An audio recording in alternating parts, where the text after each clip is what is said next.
Diba? KMJS, Gabi ng Lagim. Alam mo natin, there are 3 episodes. Yes. I think you star in the second, tama? Yes po. Berbalang. Berbalang. Ano ito? Ano ang ibig sabihin ng berbalang? Berbalang po, Tito Boy, ano po siya, folklore sa Southern Mindanao.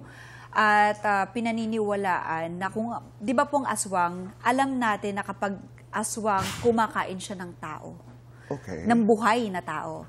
Ang kaibahan po, ang berbalang ay kumakain ng patay na tao. Ito yung folklore. Ito yung Yes. pinaniniwalaan natin. Yes. Itong naipasa sa atin ng ating mga ninuno. So, this is a story. What do you do? I mean, what happens? Anong katatakutan, ika nga, ang aming aabangan dito sa pelikulang ito? Siyempre po, abangan ninyo na bukod po sa berbalang, nandyan rin po yung pochong, yung sanib, na ito pong trilogy na to ay base sa totoong storya. True story? Yes. Kailan namin mapapanood ito? Mapapanood nyo na po ito ngayong November 26 na, kaya naman po sa lahat ng mga fans ng KMJS Gabi ng Lagim, mapapanood na po natin ito sa sinehan. Okay. Naalala ko many years ago, Bam, this is, I don't know if you will remember this. Bam is one of our writers. I had an interview with the great Peke Galiaga.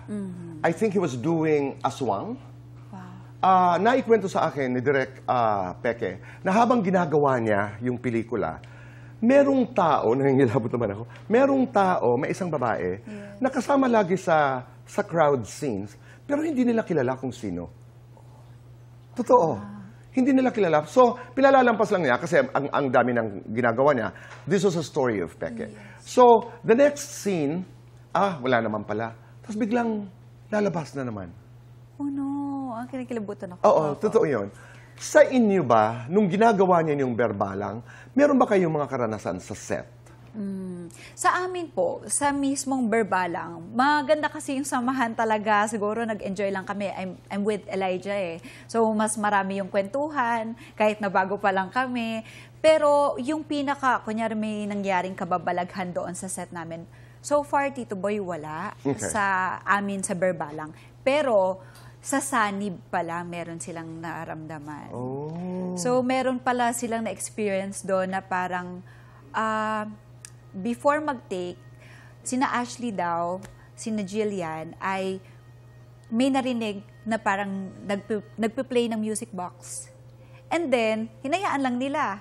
Akala nila baka may nag-play lang, katinginan daw sila. And then after nun, merong pagka-cut ng scene, wala naman daw palang music box sa lahat ng box na tinignan. So, bagot kunan yung parang nasaniban na talaga si Jillian. So, yeah, Okay. dito. May kasama ka ngayon? De, joke lang. Wow! Nagilat ako dito. Joke lang. Abangan ho natin yan. Yes. That's when? November 26 26. Abangan po natin yan. Yes.